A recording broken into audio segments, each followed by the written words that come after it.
উস্তাদ নিয়ে একটি গান। তো এই গানটি আপনারা সবাই শুনবেন, যদি সঠিক থাকে উস্তাদ যারা আছেন তারা তাদের কি অভিমত এই গানটার প্রতি। তো আমরা এই গানটা একটু গাওয়ার জন্য, গানটা আমার উস্তাদে লিখছে মোস্তফা বয়তি। তো আমি একটু বলি গানটা। উস্তাদ মিলে রাস্তা ঘাটে শিষ্য পাওয়া বিষম দায়, উস্তাদ মিলে রাস্তা ঘাটে শিষ্য পাওয়া বিষম দায়, শিষ্যর মতো শিষ্য হলে উস্তাদ তাকে তারা আশায়, শিষ্যর মতো শিষ্য হলে উস্তাদ তাকে তারা আশায়। আদব কায়দায় উঠে গেছে নাই মান্যতা, উস্তাদের সামনে শিষ্য কইবর কথা। আদব কায়দায় উঠে গেছে নাই মান্যতা, উস্তাদের সামনে শিষ্য কইবর কথা।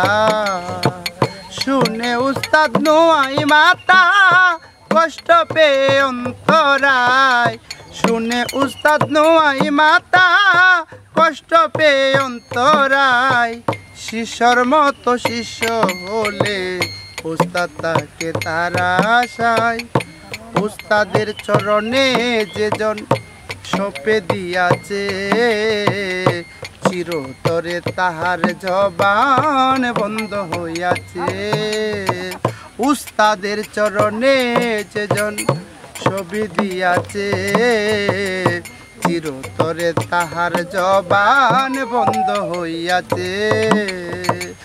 উস্তাদ নিজে তাহার কাছে প্রয়োজনে সব জানায়, উস্তাদ নিজে তাহার কাছে প্রয়োজনে সব জানায়, শিষ্যর মতো শিষ্য হলে উস্তাদ তাকে তারা আশায়, শিষ্যর মতো শিষ্য হলে উস্তাদ তাকে তারা আশায়। তো গীতিকার মোস্তফা বয়তি উস্তাদের লেখা গানটি, তো আমার পুরা গানটি এখন মনে নেই, তো ডায়েরি আনছি না। তো এই উস্তাদদের বিষয়ে আমি গানটি করলাম। তো যদি আমাদের উদ্যোগ ভালো লাগে গানের কথা, তো এত একজন উস্তাদ, আপনারা অনেকেই ফেসবুকে ইউটিউবে অনেকেই প্রতারণা হন, তো ভালো মানুষ খুঁজে পান না। তো ভালো মানুষ পাওয়া অনেক কঠিন, অনেক দায়ী। তো এরই মাঝে আমরা কয়দিন বাঁচবাম ভাই। তো আমরা এটাই চাই যে তো সত্যিকারের ভালো কাজ করে যে মানুষটা, এই মানুষটাকে সামনে তুলে ধরার জন্য এটাই চাই। আমরা যদি একটা মিথ্যা কথা বলি তাও মানুষের ভিতরে লাগে, আর যদি সত্য কথা কোনটা বলে এটাও মানুষের ভিতরে লাগে। তাই তো আমরা ভিডিওতে আসলাম। আপনারা যারা যোগাযোগ করতে চান, ইউটিউব ফেসবুক পেজে কাজ করাইতে চান, উস্তাদের সাথে যোগাযোগ করবেন, নাম্বার দেওয়া আছে। তো সবার প্রতি সালাম, আসসালামু আলাইকুম।